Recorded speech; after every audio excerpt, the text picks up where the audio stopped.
बिस्मिल्लाहिर्रहमानिर्रहीम। अस्सलामुअलैकुम। Hashtag channel की नई वीडियो के साथ राव कमर रिजवान तमाम दोस्तों को खुश आमदीद कहता है। दोस्तों, आज की इस वीडियो में हम बात करेंगे फरिश्तों के हवाले से और हम आपकी खिदमत में कुछ ऐसी वीडियोस पेश करेंगे जिनमें कैमरों ने हकीकत में फरिश्तों की तस्वीर को कैद किया है। और दोस्तों, इसके अलावा आज की वीडियो में आपको बताएंगे कि कुरान पाक में किन फरिश्तों का जिक्र मौजूद है और किन फरिश्तों के बारे में हजरत मोहम्मद सल्लल्लाहु अलैहि वसल्लम की अहादीस से मुबारका मौजूद हैं।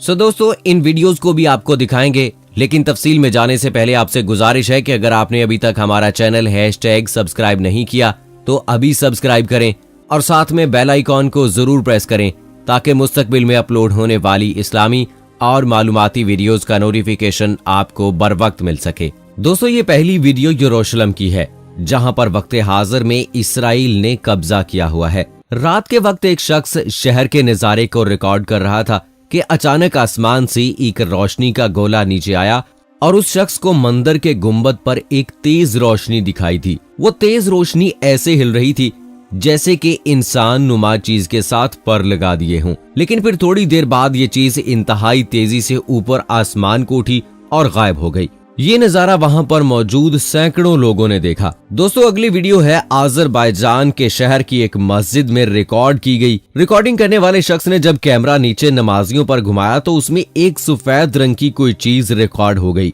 जो उस पोजीशन में बैठी थी जैसे हम मुसलमान सजदा करने के बाद सलाम फेरने के लिए बैठते हैं। कुछ लोगों का कहना है कि कुछ बच्चे इसके पास भागते हुए गए कि अचानक उड़कर गायब हो गए। दोस्तों, अगली ये वीडियो जापान में रिकॉर्ड की गई थी जब ड्रोन कैमरे की मदद से सुनामी और इससे तबाही की वीडियो बनाई जा रही थी। तब कोई सफेद रंग की चीज आसमान में उड़ते हुए दिखाई दी जो इंतहाई तेजी के साथ फिजा में सफर कर रही थी और गोल गोल घूमे जा रही थी। फिर ये भी गायब हो गई और इसका राज भी इसके साथ उड़ गया। दोस्तों, अगली वीडियो चाइना में रिकॉर्ड की गई थी जिसमें एक ट्रक और एक मोटरसाइकिल के टक्कर होने वाली थी कि अचानक एक शख्स आया और आंख झपकने से पहले इस मोटरसाइकिल वाले शख्स को सड़क के दूसरे किनारे पर ले गया, जिसके बाद वो ट्रक ड्राइवर बाहर निकल कर देखता है और परेशान हालत में होता है। फिर कुछ लोग आ जाते हैं और वो बचाने वाला शख्स जिसने अपना चेहरा ढांप कर रखा होता है वो भाग जाता है। कुछ लोग उसे टेलीपैथी भी कहते हैं जो आपने हॉलीवुड की मूवीज में देखी होगी, लेकिन ये भी एक राज ही रहा कि आखिर वो कौन था और इतनी तेजी से वहां पर कैसे आ गया।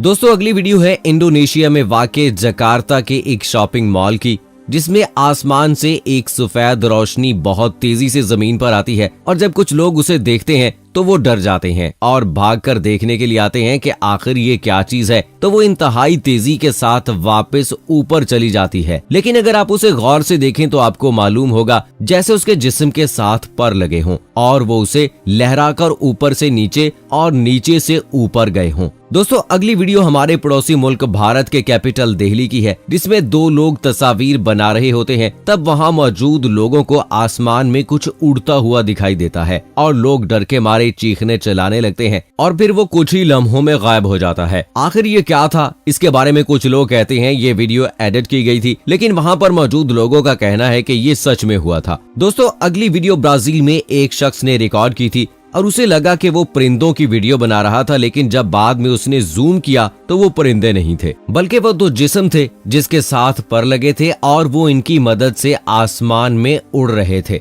दोस्तों, अगली वीडियो की रिकॉर्डिंग जो है वो एक टीवी की स्ट्रीमिंग के लिए रिकॉर्ड की जाने वाली वीडियो में आई जिसमें रिपोर्टर बोल रही होती है। तब अचानक उसके पीछे तेज सफेद रंग की रोशनी चमकती है जिसे कैमरामैन रिकॉर्ड कर लेता है और रिपोर्टर को बताता है। फिर वो रोशनी गायब हो जाती है, ऊपर आसमान की तरफ उड़ जाती है। ये क्या था, ये भी एक राज ही रहा। और दोस्तों, अगली वीडियो यकीनन बहुत से लोगों ने पहले भी देखी होगी। जी हाँ, 2010 में मक्का में खाना काबा के ऊपर एक सफेद रंग की रोशनी वाली कोई चीज आकर बैठ जाती है जिसे लाखों लोगों ने अपनी आंखों से देखा है। लेकिन सवाल यहाँ पर यह उठता है कि कहीं इन वीडियोस को एडिट तो नहीं किया गया कि क्या फरिश्ते होते हैं? तो हाँ, हम मुसलमानों का ईमान उस वक्त तक मुकम्मल ही नहीं होता कि जब तक हम फरिश्तों पर ईमान न ले आएं। और दोस्तों, हमें तो कुरान और हदीस में भी पता चलता है कि फरिश्ते जो हैं वो जमीन पर आते हैं। जिस तरह अल्लाह ताला पर ईमान लाना जरूरी है, इसी तरह फरिश्तों पर भी ईमान लाना जरूरी है। कुरान करीम में 88 मर्तबा फरिश्तों का जिक्र मौजूद है। इंसो जिन की तरह फरिश्ते भी अल्लाह ताला की मखलूक हैं। जैसा कि अल्लाह ताला इरशाद फरमाता है, ये लोग कहते हैं कि रहमान फरिश्तों की शक्ल में औलाद रखता है। सुबहान अल्लाह, बल्कि फरिश्ते तो अल्लाह के बंदे हैं जिन्हें इज्जत बख्शी गई है। वो उससे आगे बढ़कर कोई बात नहीं करते और वो उसी के हुक्म पर अमल करते हैं। कुरान और हदीस में ये बात बार बार जिक्र की गई है कि अल्लाह ताला ने इंसानों को मिट्टी से, जिन्नात को आग से और फरिश्तों को नूर से पैदा किया है। अल्लाह ताला ने फरिश्तों की तख्लीक इस तरह की है कि वो अल्लाह ताला की नाफरमानी नहीं करते। जो काम उनके जिम्मे किया गया है वो उसी में लगे रहते हैं। जैसा कि अल्लाह ताला ने कुरान पाक की सूरह तहरीम में इरशाद फरमाया है, उस जहन्नम पर सख्त कड़े मिजाज के फरिश्ते मुकर्रर हैं जो अल्लाह के किसी हुक्म में उसकी नाफरमानी नहीं करते और वो वही करते हैं जिसका उन्हें हुक्म दिया जाता है। फरिश्तों को खालिक कायनात ने ऐसा बनाया है कि वो ना खाते हैं और ना पीते हैं। जैसा कि अल्लाह ताला ने कुरान पाक में हजरत इब्राहीम अलैहिस्सलाम के पास आने वाले मेहमानों का तज़किरा किया है जो खाना नहीं खा रहे थे, तो हजरत इब्राहीम अलैहिस्सलाम को उन पर शक व शुबा हुआ। बाद में हजरत इब्राहीम अलैहिस्सलाम को मालूम हुआ कि ये तो फरिश्ते हैं और फरिश्तों की फितरत में खाना पीना नहीं है। इसी तरह फरिश्ते न मर्द होते हैं न औरत। सूरह अल-सफ़ात में अल्लाह ताला ने मुशरिकीन मक्का के अकीदे की तरदीद की है कि वो फरिश्तों को अल्लाह ताला की बेटियां कहा करते थे। जिस तरह अल्लाह ताला की जात पर ईमान लाना जरूरी है, इसी तरह नूर से पैदा हुई मखलूक यानी फरिश्तों पर भी ईमान लाना जरूरी है। अल्लाह ताला ने कुरान करीम में तकरीबन 88 मर्तबा फरिश्तों का जिक्र फरमाया है।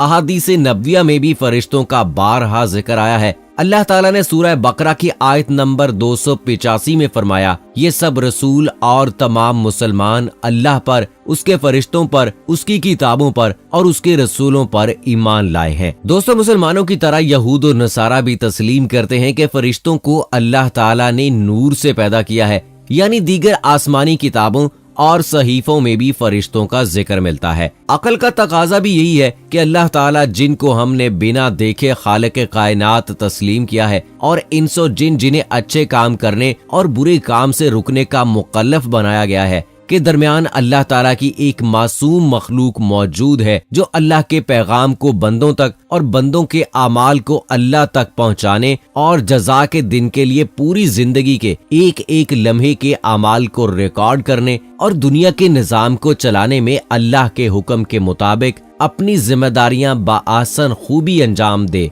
हालांकि हमारा ये ईमान और अकीदा है कि अल्लाह ताला हर चीज से पूरी तरह वाकिफ है, उसे फरिश्तों की जरूरत नहीं है। चुनाचे दुनिया के हर मजहब में किसी न किसी शक्ल में फरिश्तों का तस्वुर मौजूद है। सिर्फ ला मजहब लोग ही फरिश्तों के वजूद के मुनकर हैं, जिनके पास सिवाय इसके कोई दलील नहीं है कि हम उनको नहीं देखते हैं। लेकिन ये उनका कहना गलत है, जिसके रद्द की भी जरूरत नहीं है, क्योंकि दुनिया में बेशुमार चीजें न देखने के बावजूद दुनिया उनको तस्लीम करती है। मसलन अकल दुनिया में किसी भी शक्ल में मौजूद नहीं है, लेकिन सारी दुनिया तस्लीम करती है। फरिश्ते अल्लाह ताला के हुक्म से अपनी असल शक्ल के अलावा किसी दूसरी शक्ल में भी जाहिर हो सकते हैं। चुनाचे हजरत जिब्राईल अलैहिस्सलाम कभी कभी किसी इंसानी शक्ल में आप सल्लल्लाहु अलैहि वसल्लम के पास तशरीफ लाते और अल्लाह ताला का पैगाम आप सल्लल्लाहु अलैहि वसल्लम को पहुंचा देते थे। ऐसे मौके पर अमूमन हजरत जिब्राईल अलैहिस्सलाम मशहूर सहाबी हजरत देहा कल्बी रज़ियल्लाहु ताला अन्हो की सूरत में तशरीफ लाया करते थे। हजरत जिब्राईल अलैहिस्सलाम 3 मर्तबा अपनी असल सूरत में तशरीफ लाए थे। एक नबूवत के बिल्कुल इब्तदाई दौर में, दूसरी बार खुद हजूर अकरम सल्लल्लाहु अलैहि वसल्लम ने हजरत जिब्राईल अलैहिस्सलाम से उनकी असल सूरत में देखने की ख्वाहिश जाहिर फरमाई थी, और तीसरी मर्तबा मेराज के मौके पर हजरत इब्राहीम, हजरत मरियम और हजरत लूत अलैहिस्सलाम के किस्सों में भी कुरान करीम में मज़कूर है कि फरिश्ते इंसानी शक्ल में उनके पास आए थे। नीज बुखारी, मुस्लिम और दीगर कुतुबे हदीस में हजरत उमर फारूक रज़ियल्लाहु ताला अन्हु से मरवी है कि हजरत जिब्राईल अलैहिस्सलाम नबी अकरम सल्लल्लाहु अलैहि वसल्लम के पास एक आदमी की शक्ल में तशरीफ लाए थे, जबकि आप सल्लल्लाहु अलैहि वसल्लम सहाबा कराम के दरमियान तशरीफ फरमाते थे और हजरत जिब्राईल अलैहिस्सलाम ने लोगों की तालीम और तरबियत के लिए ईमान, इस्लाम और एहसान के मुतालिक सवालात किए थे। दोस्तों, फरिश्तों की तादाद अल्लाह ताला के अलावा कोई नहीं जानता। अल्लाह ताला सूरह मुदस्सिर में फरमाता है, तुम्हारे परवरदिगार के लश्कर को अल्लाह के अलावा कोई नहीं जानता। चंद फरिश्तों के नाम का तज़किरा कुरान और हदीस में मौजूद है। कुरान करीम में 3 जगह पर हजरत जिब्राइल अलैहिस्सलाम का तज़किरा सराहत के साथ आया है। बाज आयात मसलन सूरह तकवीर और सूरह नजम में हजरत जिब्राइल अलैहिस्सलाम का तज़किरा उनके नाम के बगैर वारिद हुआ है। सूरह बकरा की आयत नंबर 98 में हजरत जिब्राइल अलैहिस्सलाम और हजरत मीकाईल अलैहिस्सलाम दोनों का तज़किरा मौजूद है। हजरत इसराफील अलैहिस्सलाम और हजरत इजराइल अलैहिस्सलाम के नाम का तज़किरा तो कुरान करीम में मौजूद नहीं, लेकिन उनकी जिम्मेदारी को कुरान करीम में बयान किया गया है। नीज अहादीस और तारीखी किताबों में कसरत से इन दोनों फरिश्तों का जिक्र मौजूद है। जहन्नम के दारोगा हजरत मालिक का जिक्र सूरह ज़ुखरुफ आयत नंबर 77 में है और वो दोज़ख के फरिश्ते से पुकार कर कहेंगे कि ए मालिक, तुम्हारा परवरदिगार हमारा काम ही तमाम कर दे। वो कहेगा कि तुम्हें इसी हाल में रहना है। जन्नत के खाजिन का तज़किरा मुतअद्दिद अहादीस सहिया में मज़कूर है।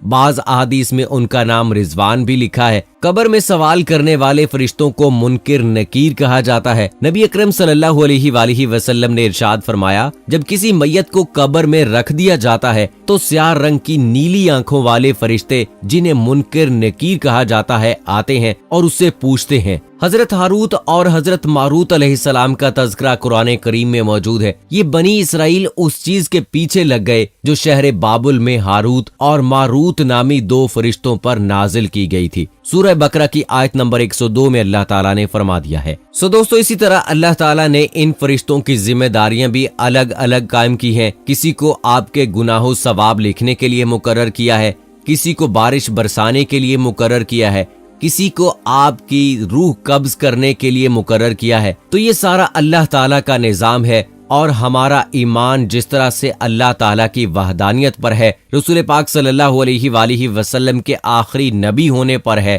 क़यामत के दिन मुकर्रर होने पर है, इसी तरह से हमारा ईमान फरिश्तों पर भी है। दोस्तों, अल्लाह से दुआ है कि अल्लाह हमें अपने और रसूल पाक सल्लल्लाहु अलैहि वसल्लम के बताए हुए तरीकों के मुताबिक जिंदगी गुजारने की तौफीक अता फरमाए। आमीन सुम्मा आमीन। दोस्तों, कमेंट बॉक्स में आमीन लिखकर आप भी हमारी दुआ का हिस्सा बन जाइए और अगली वीडियो तक मुझे इजाजत